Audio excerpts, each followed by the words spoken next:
Reka nongere nkwifurize ibihe byiza yewe mukunzi w'Ingenzi TV.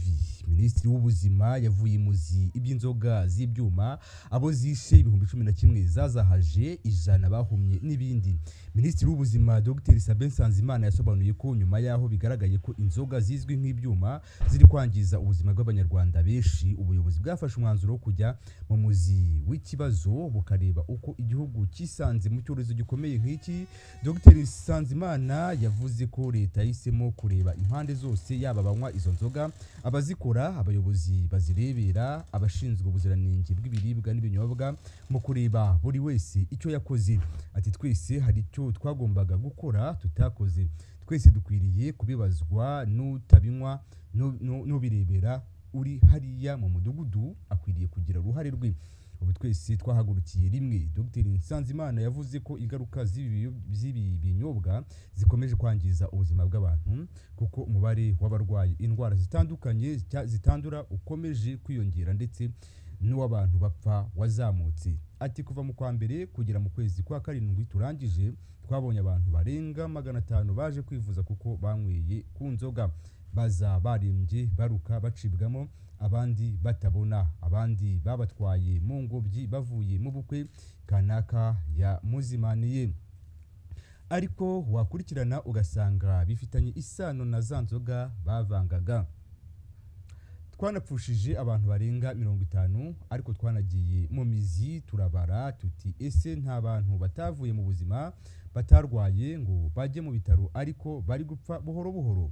Barahari. Tumaze kubarura abarenga ibihumbi 10, hafi 11 babaye imbata z'inzoga mu gihugu hose. Abo ni abazwi, abo ni bake muri benshi. Abantu ibihumbi 11, ubwo ni ukuvuga ngo ni abantu bahora basinze.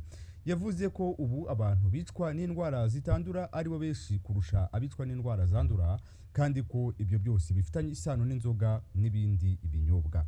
Ati dufite urubyiruko rurwaye impyiko kubera izo nzoga. Yavuze ko mu mezi 7 hamaze kubarurwa abantu barenga 100 bahumye kubera izi nzoga. Nyuma yaho iki kibazo gikomeje gukaza umurego, leta yafashe umwanzuro wo gufunga inganda zakoraga izi nzoga, nyuma yo kurigenzura igasanga inyinshi zikora mu buryo butandukanye nuko zagombaga gukorwa. Iyi ni Ingenzi TV, ndi Studio Habimana.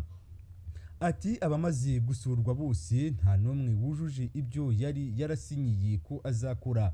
Yavuze ko mu gihe uruganda rugomba kugira abakozi babizobereye, wasangaga nk'umwe akorera inganda zirenga 10, mu gihe ubusanzwe yari akwiriye kuba ari umwe ku ruganda agenzura ibikorwa byose.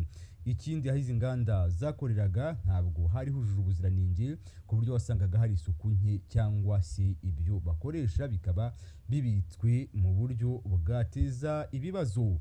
Dr Sabin Nsanzimana, Minisitiri w'Ubuzima mu Rwanda, yasobanuye ko aho ibintu bigeze nta muntu ukwiriye gukomeza kurebera izi nzoga z'ibyuma. Hari n'izindi nganda zafungaga izo nzoga, ariko zapimwa bikagaragara ko ingano ya alcohol zigomba kuba zifite atari yo. Ati muri laboratoire wapima ugasanga yanditseho 40%, ariko harimo 70%, cyangwa yashyizeho agapapuro gatandukanye n'ibirimo ndetse bakanazigana. Agafata amacupa y'uruganda runaka agashyiramo ibye, yarangiza agashyira inyuma agapapuro kurundi. Rwari uruhererekane rw'ubufatanye hagati y'abafite ibyangombwa, abatabifite n'abaturage. Ikindi nuko abafite inganda nini binjizaga alcohol imwe bakayishyira mu nganda, indi nyinshi isigaye bakayohereza mu baturage. Ati moto ipakiye ibijerekani 4 igiye i Nyagatare, i Rusizi, Nyabihu, nijoro nibwo ubu bushabitsi bwakorwaga rwihishwa mu buryo burimo ubuhanga cyane.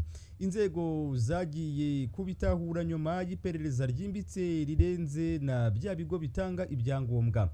Yavuze ko wasangaga nka alcohol iri i Rusizi mu giturage yarahageze iturutse ku ruganda rw'i Kigali. Ababikoraga ngo babaga babyitezemo amafaranga menshi kuko ari ikintu kibungukira. Ati ibi bisindisha bitera ububata, ababikora barabizi, baravuga bati nimuha inzoga nini iremereye agasinda, nibucya azifuza kongera kunywaho kuko hari aho ubwonko bwabibitse, agashaka kugarura bya byishimo bike yagize yigeze kugira amazi kubisomaho. Ni aho bahora bamusindishije buri gihe, bagahora basinze, bakazagera aho bakaba imbata. Iyi ni Ingenzi TV, naho ngiye ndi studio Habimana.